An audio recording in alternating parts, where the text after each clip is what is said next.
बीमा क्लेम, ऋण माफी, मुआवजे को लेकर प्रदर्शन। प्रतापगढ़ जिले में अतिवृष्टि से फसल चौपट होने और भारी नुकसान के बाद किसानों का गुस्सा कलेक्ट्रेट पर फूट पड़ा। कांग्रेस पदाधिकारियों के साथ हजारों किसानों ने जिला मुख्यालय पर जोरदार प्रदर्शन किया। किसानों का कहना था कि उन्हें अब तक बीमा क्लेम नहीं मिला है, इससे वे कर्ज और आर्थिक तंगी से जूझ रहे हैं।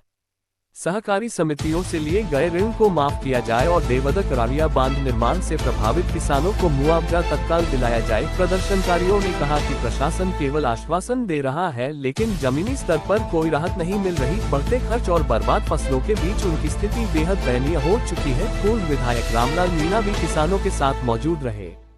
उन्होंने कहा कि जब तक किसानों को न्याय नहीं मिलेगा, आंदोलन हर स्तर पर जारी रहेगा। स्मार्ट मीटर रोक, भूमि आवंटन बहाली की मांग। कहा कि बिजली विभाग द्वारा स्मार्ट मीटर लगाने की प्रक्रिया पूरी तरह से रोकी जाए, क्योंकि यह किसानों और आम उपभोक्ताओं दोनों पर आर्थिक बोझ डाल रही है।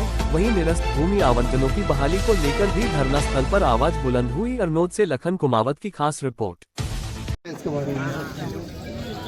आज ही आपने मिनी सचिवालय का घेराव किया है, क्या कहेंगे?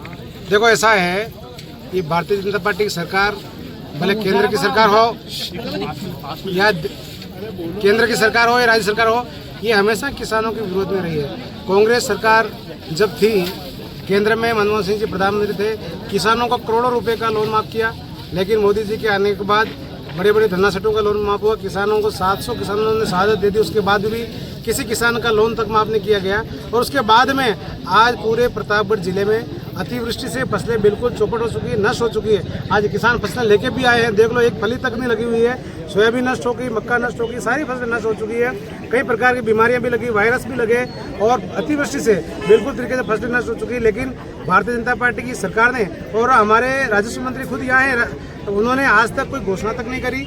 आज किसानों ने, दूसरी बात है, भारतीय किसान संघ जो